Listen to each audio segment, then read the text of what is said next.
So looking ahead beyond Christmas, what predictions would you have for 2021? Because we've not even referenced things like artificial intelligence and augmented reality and visualization in all its formats. So there's quite a lot happening there, isn't there? What do you foresee seeing any of those next year? Yeah, I mean, so I'm in the data business. I was surprised actually that the list was quite bereft of data and analysis tools, and I think that's going to be an opportunity for anyone who comes along and does that. That's why I focus on that area. And in fact, I saw Microsoft have just released a augmented add-on for Power BI, which is their insight tool, where they've demoed it live. It's live now. You can basically wear a headset and walk around a store and see data around sales and whatever pop up in the physical augmented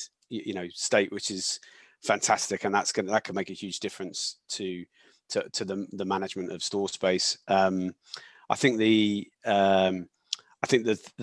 whole shift of working from home is going to lead to some innovation. I don't know whether it'll be it could be products, so products that are designed better to combine your home and workspace, so a desk that folds up or is multi-purpose in your bedroom, whatever. And I'm sure there's designers out there in places like IKEA and make that right now, because everyone needs to find a bit of space at home and multitask with it.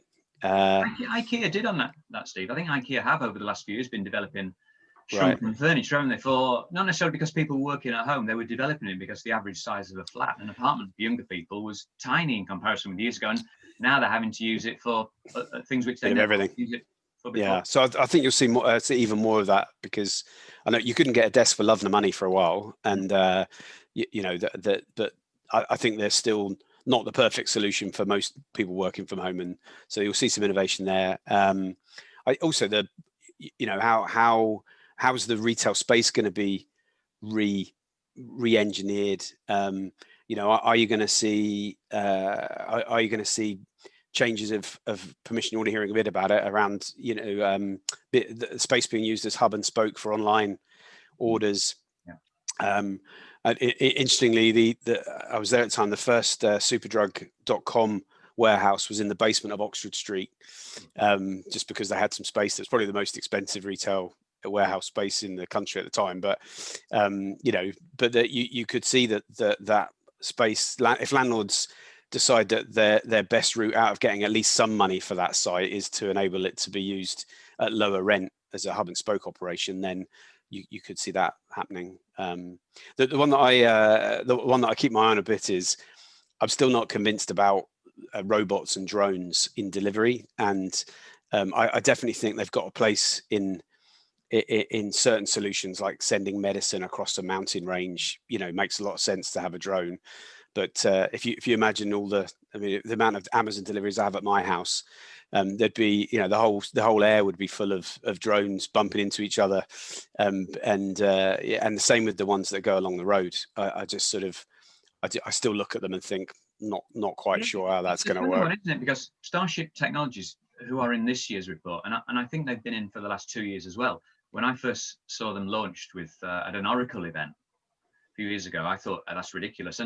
But they keep appearing because more and more organizations are working with them, aren't they? And yeah, I think originally lots of these things were done to deliver perishable goods. And you think, well, actually, it would be a lot simpler to not necessarily use them for perishables, maybe for use them for things like medicines, as you say, is a more sensible opening gambit, rather than saying we're going to go straight in and deliver pizza and they sort of get cold when they arrive.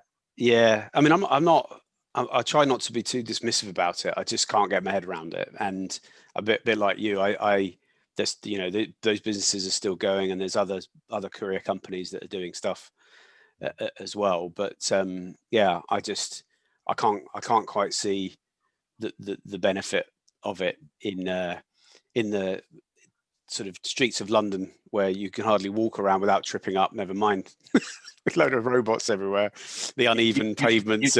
Used to be. Yeah. Oh yeah, that's true. Maybe that's changed. Maybe they'll have their day now. There's no one in the streets. They can have as many delivery robots, but they've got no one to deliver to. So. Oh yeah, that's that one.